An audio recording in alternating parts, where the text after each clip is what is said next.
하나님께서 천지를 창조하실 때 제일 먼저 만든 것이 빛입니다. 빛이 있으라 말씀하실 때 모든 어둠, 무질서, 절망이 다 물러가고 아름다운 빛이 온 세상을 가득 비추게 되었습니다. 이 빛을 시작으로 하나님이 6일간의 천지 창조를 마치셨을 때 하나님이 보시기에 심히 좋은 아름다운 세상이 되었습니다.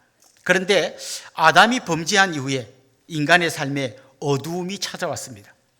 하늘에서는 여전히 해가 빛나고 있었지만 아담과 하와의 마음에 깊은 어두움이 찾아오게 됩니다. 그래서 하나님이 낯을 피하여 나무 그늘에 숨었다는 말씀이 나오고요. 이후에 이제 하나님께 그런 형벌을 받죠. 노동의 고통, 해산의 고통, 관계 단절의 고통과 같은 엄청난 고통 속으로 들어가게 됩니다. 나중에는 가인이 동생 아벨을 죽이고 가인의 후손이었던 라멕은 사람을 죽인 다음에 막 자랑하면서 앞으로 나 건드리는 놈은 77배로 갚아주겠다고 큰 소리를 뻥뻥 치는 그야말로 깊은 어두움의 세상이 찾아오게 되었습니다. 여러분, 어두움이라는 것은 정확히 말하면 어떤 실체가 있는 게 아니라 빛이 없어지면 그게 어둠이 되는 거예요. 여러분, 만약에 이 예배당에 아무 빛도 없는 깜깜한 상황일 때 누군가에게다 빛을 비추면 어둠은 물러가고 그것이 밝은 빛의 세상이 됩니다. 그런데 지금처럼 이렇게 환하잖아요. 환한데 누가 어두움이란 걸 갖고 와서 여기를 어둡게 만들 수는 없습니다. 어두워지려면 이 빛을 없애면 그게 어두워지는 거지, 이 빛이 있는데 누가 어둠이란 걸 쫙 비추면 거기가 어두워지지 그렇지는 않습니다.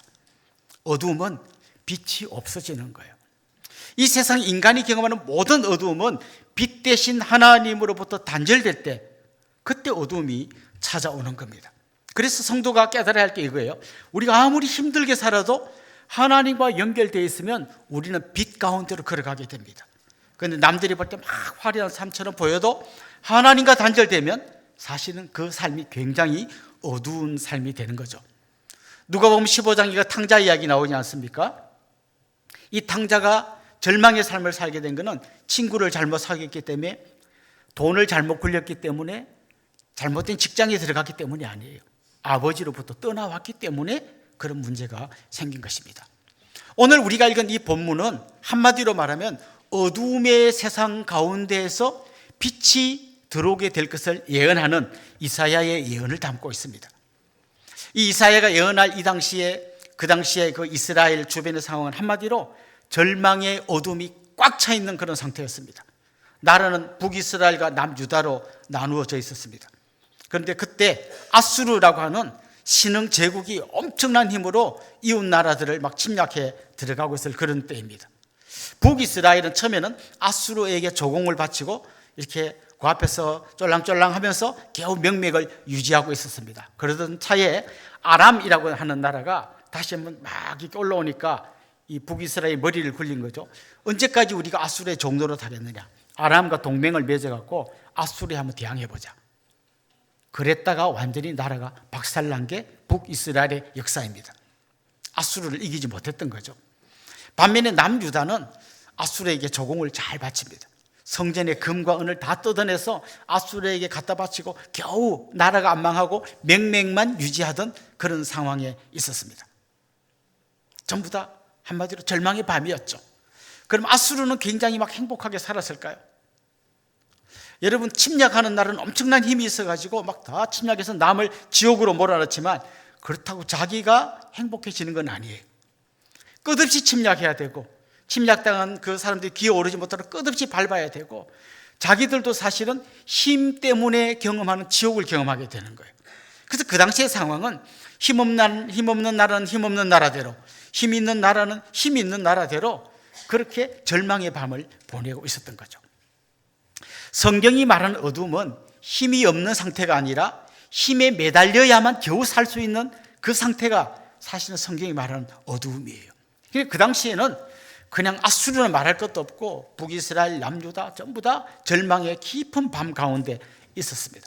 거기서 빠져나오려고 이렇게 몸부림치고 저렇게 몸부림치는데 그러면 그럴수록 점점 더 깊은 절망의 수렁으로 빠져들고 있던 그런 상황이었습니다. 바로 그럴 때에 이사야 선지자가 예언했습니다. 오늘 본문 1절 말씀 한번 봅시다. 이렇게 말했습니다. 같이 읽어봅시다. 전에 고통받던 자들에게는 흑암이 없으리로다. 옛적에는 여호와께서 스불론 땅과 납달리 땅이 멸시를 당하게 하셨더니 후에는 해변 길과 유단 저쪽 이방의 갈릴리를 영화롭게 하셨느니라. 흑암에 행하던 백성이 큰 빛을 보고 사망의 그늘진 땅에 거주하던 자에게 빛이 비치도다. 여기 보면 정반대의 단어들이 나오죠. 흑암이 있고요, 빛이 있습니다. 이렇게 말합니다. 과거에 옛날에는 흑암이 가득했던 그 땅에 더 이상 흑암이 없을 것이다. 대신 빛, 큰 빛이 비춰질 거다. 이렇게 예언하고 있습니다. 굉장히 좋은 어떤 예언이죠. 근데 여기에 보면 스불론 땅과 납달리 땅이라는 지명이 나와요. 여기가 어딘가 하면 이스라엘 중에 제일 북쪽입니다. 그러니까 자기 나라의 경계선에 있습니다. 이런 데 살면 어떤 어려움이 있을 것 같습니까? 이웃 나라가 침략해 오면 제일 먼저 말발굽에 밟히는 동네가 이 동네인 거죠.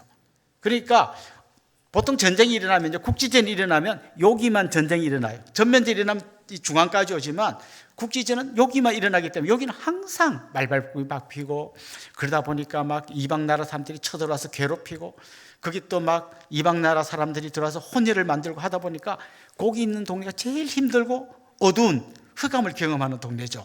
그런데 이사야가 뭐라고 예언하는가 하면 그 땅에 빛, 큰 빛이 비칠 거다. 이렇게 예언을 한 거죠.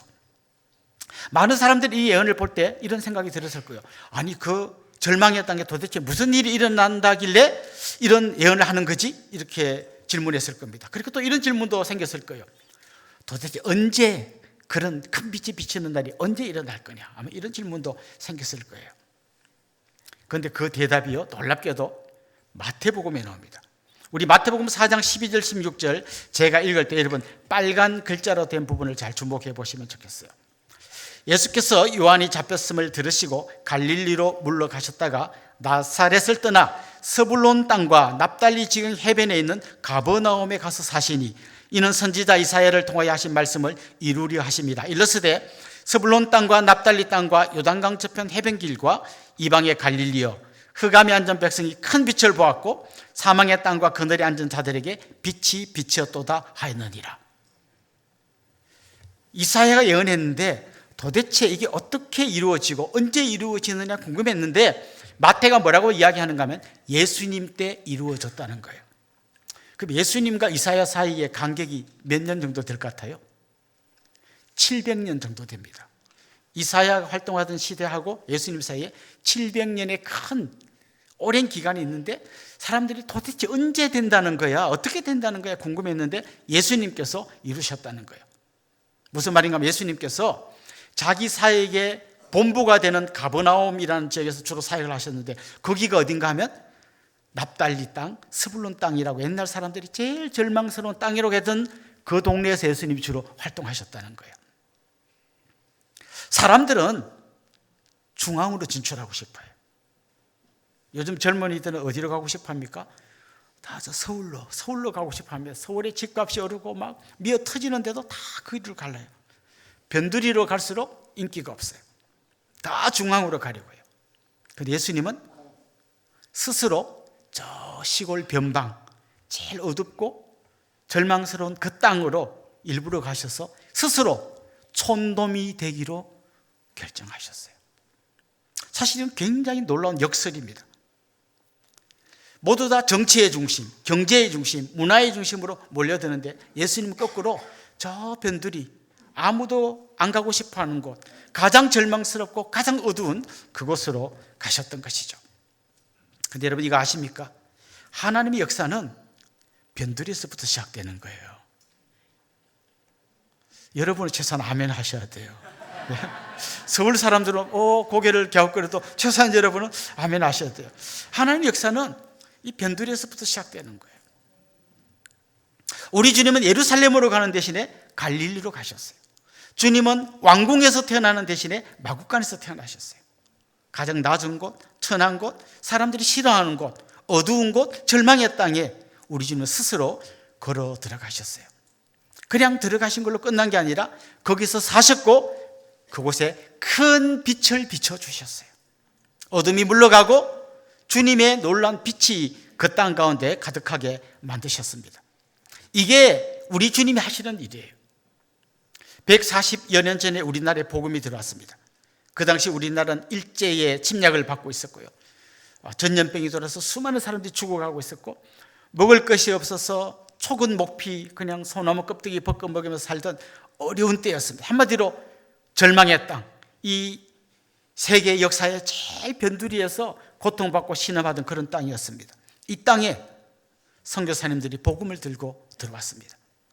병원을 세워서 병든 자를 치료해주고, 학교를 세워서 문맹을 퇴치시켜 주셨습니다. 그리고 선교사님들이 성경을 번역하려고 막 고민하다 보니까 놀라운 걸 발견했는데요, 한글이라는 게 있다는 걸 발견했어요. 여러분, 우리는 지금 한글을 갖고 있다는 걸 엄청 자부심 있게 생각합니다만은, 그 당시까지 조선조 세종대왕이 한글 만든 이후에 조선조 때는 한글이 그냥 무식한 사람들이 쓰는 그런 글로 치부하고, 그래 사람들이 한글이 있는 것도 몰랐어요. 근데 선교사님들이 이걸 찾아낸 거예요. 이걸로 번역하면 누구나 읽을 수 있겠다. 그래서 선교사님들을 통해서 한글이 사실 본격적으로 보급되기 시작했습니다.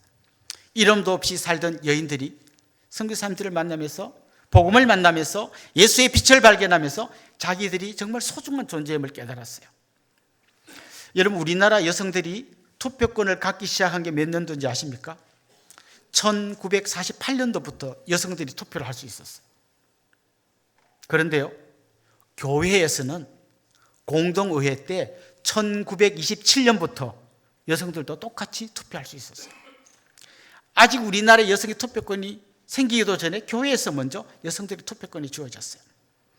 사실 여러분, 우리 역사를 딱 놓고 보면 가장 어둡고 절망적이었던 그때 예수 그리스도의 빛이 들어오면서 우리나라는 세계가 깜짝 놀랄 놀라운 나라로 변하기 시작했습니다. 그렇습니다. 예수님이 오시는 곳에서는 어둠이 물러가고 빛이 찾아오게 되어 있습니다. 그래서 예수님은 일부러 더 어둡고 더 절망적이고 더 힘든 곳으로 찾아 들어가셨던 것입니다. 요한복음에 보면 예수님께서 시각장애자의 눈을 뜨게 해주시는 놀라운 기적이 일어납니다. 그때 예수님이 스스로 선포하신 것이 있어요. 나는 세상의 빛이다. 저는 여러분의 상황을 구체적으로 알지 못합니다만은, 내 인생은 왜 이렇게 꼬일까? 나는 왜 이렇게 깜깜한 인생을 살아야 될까? 고민하는 분이 있습니까? 예수님 앞으로 한 걸음 더 나오십시오. 그 빛 대신 주님께서 여러분의 삶을 비출 때 비로소 여러분의 삶에 있는 모든 어둠이 물러가게 될 줄로 믿습니다. 자, 이제 이 예수님의 이야기를 들으면서 이제 이런 또 질문이 생깁니다. 예수님이 빛이라고 했는데 그 빛을 어떻게 비추실까? 3절 4절에 보면 이런 말씀이 나옵니다. 주께서 이 나라를 창성하게 하시며 그 즐거움을 더하게 하셨으므로 수수하는 즐거움과 탈취물을 나눌 때 즐거움 같이 그들이 주 앞에서 즐거워하오니, 이는 그들이 무겁게 맨 멍에와 그들의 어깨의 채찍과 그 압제자의 막대기를 주께서 꺾으시되 미디안의 날과 같이 하셨음이니이다. 사실 이 접경지역 스불론 납달리 지역에 사는 사람들은 이웃나라가 쳐들어오면 제일 먼저 자기들이 추수한 걸 다 뺏기고요, 그리고 가장 절망적으로 살았잖아요. 그런데 오늘 본문 말씀 뭔가 하면 반대로 이야기하는 거죠. 이들이 추수의 즐거움을 누리게 될 거다. 그리고 마치 탈취물을 빼앗은 사람들이 기뻐하는 것 같은 그런 즐거움으로 즐거워하게 될 것이다. 무겁게 맨 멍에와 채찍을 다 끌어주실 것이다. 그리고 이렇게 말씀하세요. 미디안의 날과 같이 될 것이다. 이게 무슨 말인가 하면요, 기드온 들어보셨죠? 기드온과 300용사. 사실 그때 미디안이라는 이웃 나라가 계속 쳐들어와서 이스라엘을 괴롭히고 있었거든요. 그런데 기드온이 딱 300명을 데리고 그 대군을 다 물리쳤습니다. 여러분, 그 엄청난 이야기, 13만 5천 명을 300명이 물리쳤어요. 계산해 보십시오. 한 명이 몇 명을 물리쳐야 13만 5천 명을 물리칠 수 있을까요? 많이 물리쳐야 되겠죠. 이렇게 한번 생각해 보십시오. 미디안 군사는 칼도 안 들고 차렷 자세로 있고 300명이 한 명씩 칼로 친다고 생각해 보세요. 안 덤비고 그냥 치기만 해도 아마 한 100명만 치고 나면 자기가 힘 빠져 쓰러질 거예요.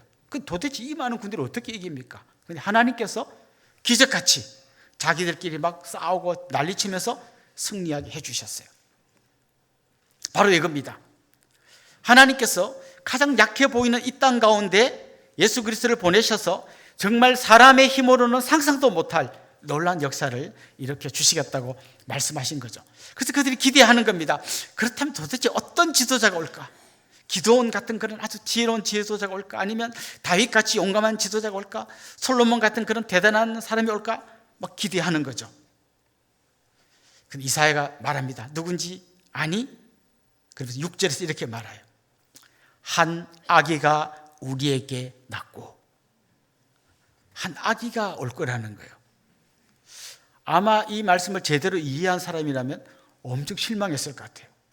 대단한 장군이 와서 그냥 다 원수를 갚아줄 거야 이러면 할 텐데 웬 아기가 온다는 거예요.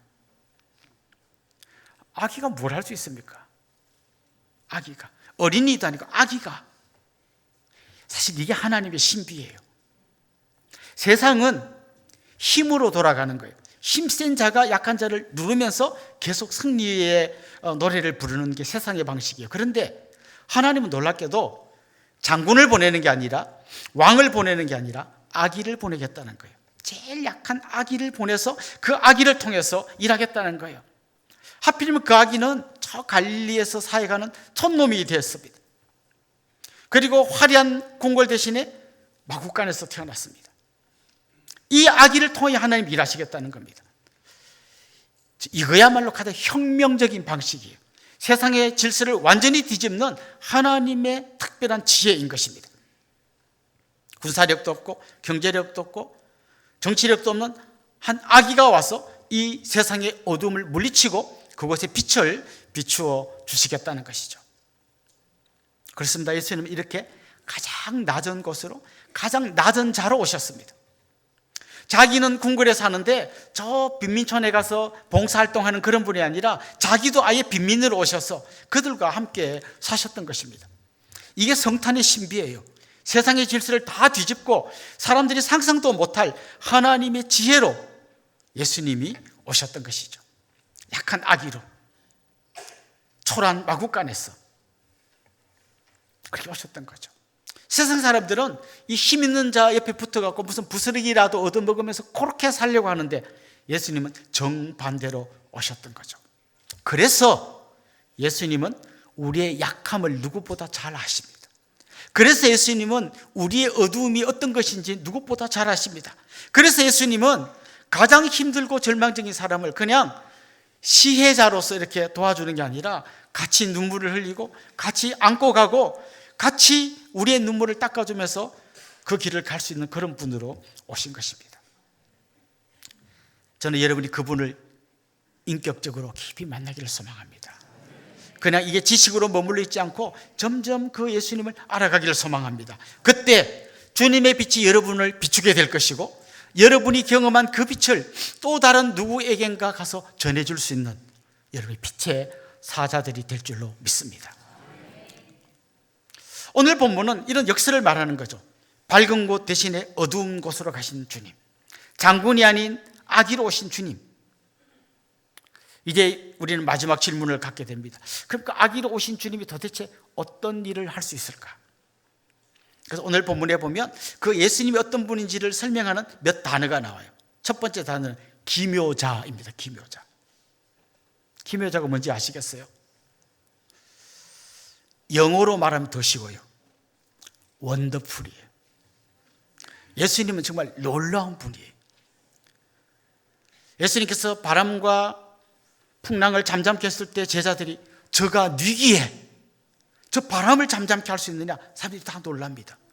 오병이어의 기적을 일으켰을 때 사람들이 깜짝 놀랍니다.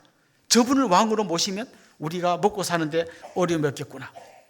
더 놀라운, 가장 원더풀한 예수님의 놀라운 장면이 뭔가 하면 십자가에서 죽으셔서 모든 사람이 절망하고 있을 때 다시 부활하셔서 죽음의 모든 권세를 밟아버리시고 마귀의 머리를 깨뜨리시고 승리하신, 정말 사람들이 상상도 할 수 없는 이 놀라운 하나님의 지혜, 그걸 보고 사람들이 원더풀 놀라는 것이죠. 바로 예수님은 그런 분이십니다.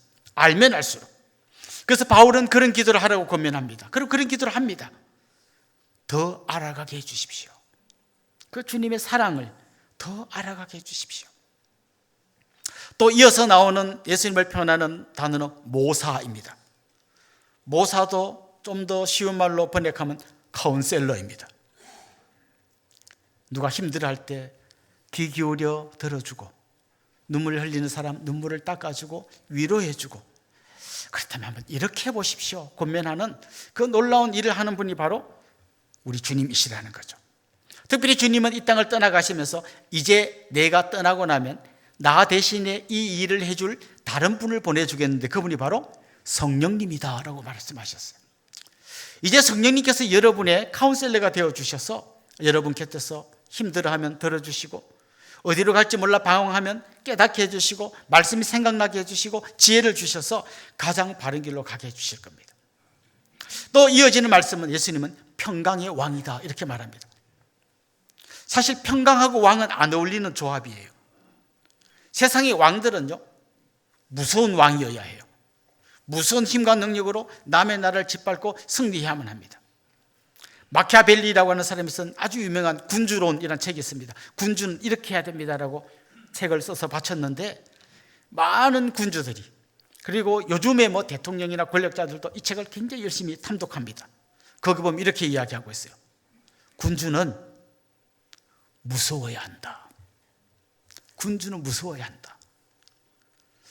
그래서 경영자들도 이 책을 읽고, 그래, 사장은 무서워해, 잘해줘가지고는 안 돼. 그래서 무섭게 해가지고 사장님 떴다면 탁 하게 이렇게 해야 잘 돌아간다고 생각해요. 그런데 예수님은 무서운 왕이 아니라 평강의 왕으로 오셨어요. 원수된 것을 다 화해시키고, 막혔던 담을 허무시고, 그냥 이방인이건 유대인이건 남자건 여자건 어른이건 아이건 모두에게 손을 내미시면서 이 모두를 하나의 하나님 나라의 공동체로 만드는 평강의 왕으로 오셨어요. 여러분 가정에 평강이 있습니까? 평강이 없다면 이유는 한 가지예요. 평강의 왕을 왕으로 안 모시면 여러분 가정에 평강이 없어요. 다른 누군가가 내가 대신 왕이 되려고 한다면, 남편이 왕이 되려고 하고 아내가 왕이 되려고 하고 애들이 왕이 되려고 하면 그 집에 평강이 사라져요. 여러분 가정에 평강이 있기를 원한다면 평강의 왕을 진짜 왕으로 모시십시오. 그럼 여러분 가정에 평강이 찾아오게 될 겁니다. 또 한 가지 더 예수님이 어떤 분인지를 설명하는 표현이 있는데, 영존하시는 아버지라고 했습니다. 저는 이 표현이 참 마음에 와닿아요. 혹시 여러분 이런 생각해 본 적 있습니까? 옆집의 아저씨를 보면서 저분이 우리 아버지였으면 좋겠다. 우리 아버지는 맨날 술 먹고 때리고 소리 지르고 다 뒤엎고 하는데, 우리 친구 아버지를 보니까 그냥 애들을 이뻐하고 그냥 다 잘해주고, 저분이 우리 아버지였으면 좋겠다. 오늘 본문은 이런 이야기예요. 우리 예수님이 좋은 분이십니다. 정말 원더풀한 분이시고 우리의 카운셀러가 되어주시고 평강의 왕이십니다. 다 좋은데 그분이 옆집 아버지면 안 되잖아요. 그분이 바로 우리의 아버지가 되어주신다는 거예요. 그래서 우리를 향해서 절망 가운데서 어두움 가운데서 신음할 때 그 아버지 되신 주님이 두 팔을 벌리고 내게로 와라. 그래서 쭈삣쭈삣하고 있는데 오히려 주님이 달려오셔서 여러분을 와락 끌어안으시면서 너는 내 아들이야, 너는 내 딸이야, 내가 너의 아버지가 되어줄게. 주님 그렇게 말씀하시는 분이시라는 거죠. 그분이 지금도 온 천하를 통치하고 있고 그 놀라운 주님의 나라에 여러분을 초청하고 있고 이 나라를 확장시키는 일에 여러분이 동참하자고 권면하고 계십니다. 이번 성탄절을 맞으면서 여러분을 누르고 있던 모든 어둠이 물러가고 빛 대신 주님과 함께 새롭고 밝은 그런 세상을 한 번 더 경험할 수 있기를 소망합니다. 성탄절은 단지 감동의 이야기 하나를 추구하는 날이 아닙니다. 세상을 움직이는 방식이 완전히 뒤집어지는 바로 그런 날입니다. 힘이 아니라 사랑이, 정복이 아니라 섬김이, 중심이 아니라 변두리가 세상을 새롭게 만드는 그런 날이고, 그 한복판에 예수님이 계십니다. 그 예수님이 여러분을 향하여 두 팔을 벌리고 계십니다. 그 주님 품에서 어두움은 물러가고 빛을 경험하는 복된 성탄절의 주인공들이 되시기를 주님의 이름으로 축원합니다.